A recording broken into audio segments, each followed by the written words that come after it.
Hello again, Andy with Handy Andy Handyman. Welcome back to a run through. This is a project over in the Woodstock area, and this is a home that was probably built in the late 80s and has cedar siding on it, which is great. We love cedar siding. It's the best natural siding that money can buy. The trick with these houses is they were never caulked properly. So what ends up happening, and this house is the point now where it needs to be restained. If you stay up on your cedar, it'll last a lifetime. It's just the maintenance. Sometimes people make a mistake of painting this stuff. You really want to stain it with a solid stain. And one good way to do it is once you come through, get a good solid stain on it the first year, and then every other year, rotate a side. And so if you catch up on it that way and you do a side or two every couple of years, you'll never be behind in the maintenance, and the siding will last your entire lifetime.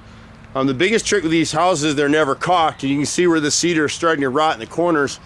The bugs here, the insect activity, someone at some point tried to caulk this stuff, but it's too dry rotted out now. So she's got about 6 or 7 rows in this front right corner that need to be replaced.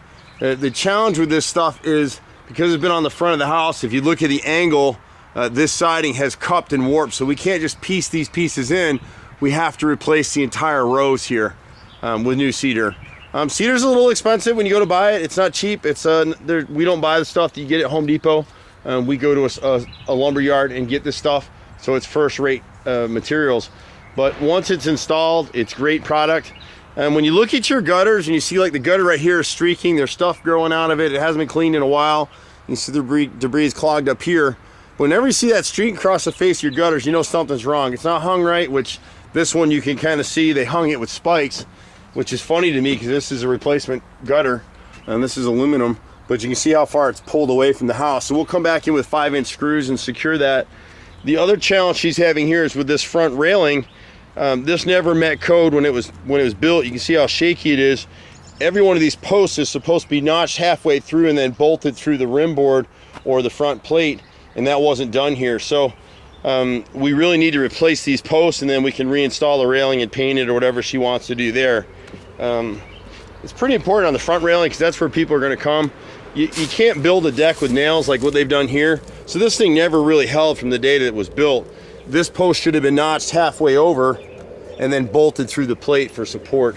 That's the right way to do it. They sort of tried to do it on the back deck, but they didn't get it right there either. And then on the chimney, on the back side of the siding here, all that needs to be replaced. You can see where someone tried to piece it in with the wrong materials. It is what it is. The left side, we've got about 4 or 5 boards on this left side will need to be replaced. You can see the chimneys are the woodpeckers in there. They love these chimneys and they go for anything. They like cedar, but really what first draws them is, to them, this is a dead tree. They don't understand that it's a chimney. And then once they get in it, they just keep coming back. Most of the siding on this house is in pretty good shape. On the center face, we got the same issue. A few boards here and there need to be replaced, and you'll replace them in solid rows.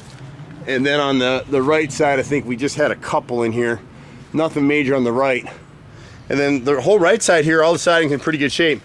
The deck here, they tried to notch these posts, and they did it. Whoever built it, you can see they bolted here, and this post is notched correctly. You can see how much more secure that is. Then they came in midway through the span and put this little notch support here. The rear deck isn't as bad a shape as the other. You can see they notched it here. So we just need to tighten it up a little bit, come through and restain it, pressure wash it and restain it. Or this may be something that the homeowner herself can do. You know, so it doesn't hurt to be able to maintain some of these things yourself.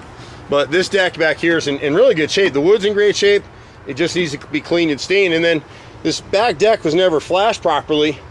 So we'd add a pressure treated custom cut and bevel plate that would run this edge all the way under the door to the far edge, and that'll keep that water from getting inside the joint here. Whether there's flashing here or not, it will have reached its lifespan anyway, and so any moisture gets here is going to get in there and start to rot your framing. When we install this plate, it totally obviates the need for flashing anymore. So the back siding back here is in pretty good shape all the way through, and then when you get to this right rear corner, it's the same thing. A lot of times the woodpeckers come because either they hear borer bee larvae in there, or woodpecker, ants or something. They hear insect activity. But a lot of times what happens with the cedar is because you haven't kept up on the staining, the knots dry out and fall out, as you can see in the field right here. And so we got 3 boards at this bottom right or top right corner, rows 2, 3, and 5 under these windows, that we just go ahead and piece those in.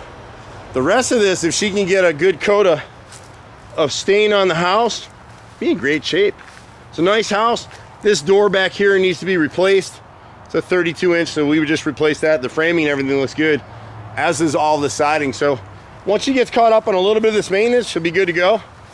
We've been doing this stuff for 25 years in Atlanta, my brother and myself, and we got a crew of about 12 to 15 guys running all over the place.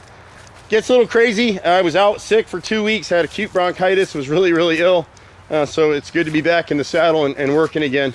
You can reach us at 770-912-2829. We pretty much do everything. Just be patient with us. The #1 complaint with this business is getting us on the phone. But just be patient. You can get us at 770-912-2829 or HandyANDYFixit.xyz. I'm Andy, 4th generation contractor. We'll see you at the next house. Bye for now.